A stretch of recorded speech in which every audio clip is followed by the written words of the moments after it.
As I break, I'm pulling that head off. Shit's fucking coming off. What's up guys, and welcome to a brand new series. If you've been following me recently, you'll know I'm getting back into that fight life, that's fight training style, where we're bringing back that functionality, explosiveness, and still building muscle and a good physique. But I thought, if we're going to take all this information and put it into a gym, isn't there a real life way we can use this? And there is, and we're able to adapt some of this to self-defense. So I'm bringing in a co-host for this series. Welcome to the little screen, Scott Harvey. Hello. AKA Harvey. who is a MMA athlete going pro this year. Yes, that's the plan, You are fighting with who? I'm fighting with SPG in Charlestown. Training here for approximately 8 years, and I'm going to take you through some self-defense stuff today to help keep you safe on the streets. First, what we're going to do is we're going to take you through some of the most common ways that you might find yourself in an aggressive situation, when you find yourself in a confrontational scenario. And we're going to give you two variations. We're going to give you the break and escape and the break and Bad. So one of the most common things that we see in a lot of street fights is going to be the shirt grab. He's stepping on my testosterone-fueled beardness, and I'm like, alright, fucker, I'm having you. Don't know why I went London and that. And a good grip, and it's a standing one, isn't it? Thinking we're going to pull you about. Yeah. So you've got to make sure you deal with this grip really early. Again, especially Lex is a pretty big guy, so I don't want him hanging on to me here for too long and swinging me around. So I'm going to have to get rid of that grip nice and early. First thing I'm going to look to do is I'm going to make sure that I take my right hand, pop it on top of his hand, okay? Really important here that I catch at the baby finger, okay? It's the weakest part of the grip. So I'm going to catch the hand, reach over, I'm going to peel this hand over. As I peel over, I just turn my shoulder in the direction of his arm. Peeling that hand off nice and quickly, and making sure straight away when I get off this angle is I turn off immediately. I don't want to stay here for any big shots. I'm going to push him off. I'm going to disengage as fast as I can. In real time, you'll be like, alright, grab, bam, pull, gone.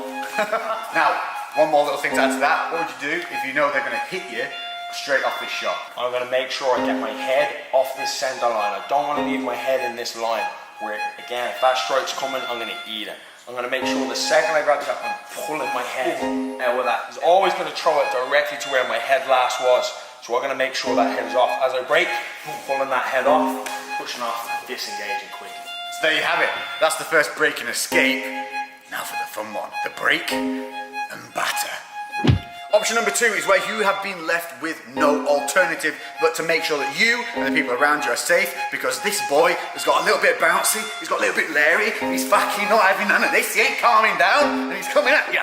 So come in, I'm intent on hurting you now, you've had enough, it's time to get out there, get yourself safe.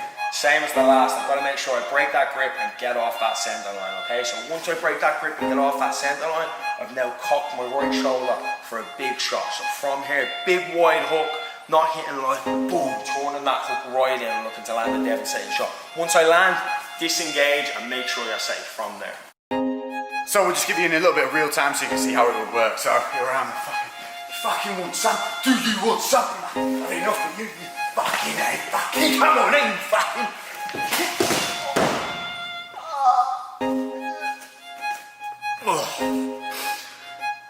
Okay, so common thing number two would be what is commonly seen. Your fucking throat grab. So we've seen it, we've all seen it, you've come in and they've grabbed your throat. And immediately a lot of people here will panic, you'll just see them pull this face. What's your solution? So yeah, you're going to find a lot of work trying to reach in at that wrist and trying to fight at the hand here. It's an awful lot of work. We need to get out of here quick. We can't afford to be panicking around and flapping. Immediately, right hand comes over at the crook of the elbow, left hand supports. I'm going to snap down and step back at the same time. Oh, disengage. Body weight, hips down, body through, boom. So you're stepping back, weight down. Snap. I'll grip quite tight there. You see I'm nice and red. And I'm going to hold it. No chance. No chance. You need to remember as well, on a grip like that on the neck, it's not really much of a grip. There's nothing on the back holding my neck, and I can always go backwards. It's more of a squeeze, okay? It's just slightly uncomfortable. All you've got to do, straight over the crook of the elbow, support it with my left hand, and snap down violently. If I'm here, I'm just not making sure you're off balance. So there's your break and escape. Break and batter. Again, it got a bit lowery. I'm definitely going to cause you some problems here. So I've come in, grabbed that throat, and you got to just make sure you're safe. Now put an end to this idiot. I'm going to make sure, again, same thing, right hand over the top. I'm going to snap down fast and hard. Snap. From here, left hand on the head, and I'm going to spike that big right knee. Anywhere on that center, I'm like, boom, straight up that middle line, okay? Once from there, disengage, okay? So you're just looking to land that knee, biggest side and the biggest mass you can see. It's a shot tactic. It's a shot, like I was saying, gotta land a big, hard shot. There's no point in flapping around here again with light shots, nothing that's gonna be significant. You've gotta make sure that you're safe. So you're gonna snap down in, because I'm coming for your throat, so I have intent. You know, at this point, to cause you harm. So, in real time, so you guys can see what it will be like. Do you want some? Do you want some?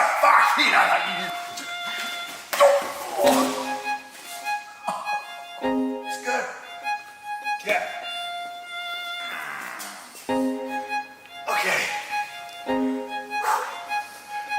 The most common thing you'll see, third in line, is going to be when someone, the double shirt grab, the double throat grab. So the double or the double, we've got double shirt, double throat. Now we're going to show you it from the double throat because this is the most confrontational side of it. Here we're a little bit safer, we're not actually having any physical harm at this point. If there's hands on the throat, it's a little bit immediate danger. Most definitely trying to get out of here, okay? So the second they've got those two hands on the neck, it's going to be very hard to fight two hands at once. Yeah, I've got a good grip now. There is more of a grip on this. Yeah, definitely. And if he's big, he's going to crush our neck here pretty quickly, okay? So we've got to make sure that I bring both my hands on the inside to widen this grip. It's strong when it's together. Bringing it in and punching those hands in.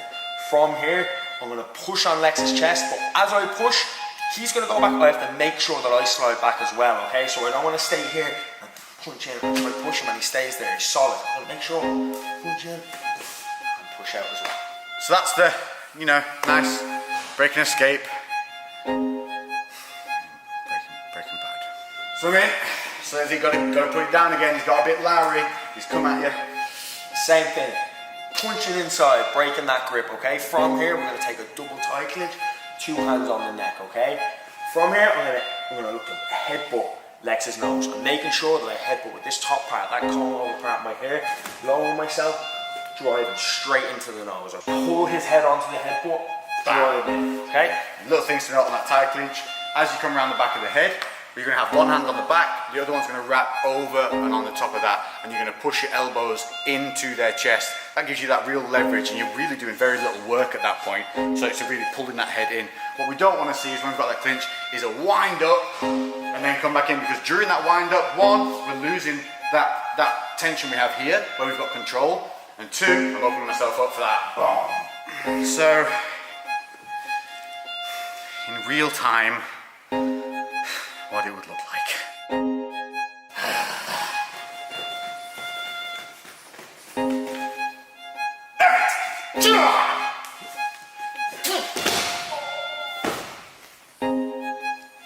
Yeah. Yeah, it works. Right, well, there you have it. Cheers, let's go. No problem, anytime. I definitely feel like I've learned a good few lessons there. Hopefully you guys have too. I want to emphasize this is for when you feel threatened, and it's for helping keep you safe, people around you safe, and just dealing with the situation. But this is what you will be learning. If you haven't been to a fight class or anything like that, it's things like this that you can put into real life situations that are not only going to keep you fit, they're going to keep you safe in the streets and in the gym. And eventually we will have an entire series built up from this, because this is going to be an ongoing thing, and you're going to see us together doing this. Check out Hazard Harvey on Instagram, all his links are in the description and on the screen here. And anything else?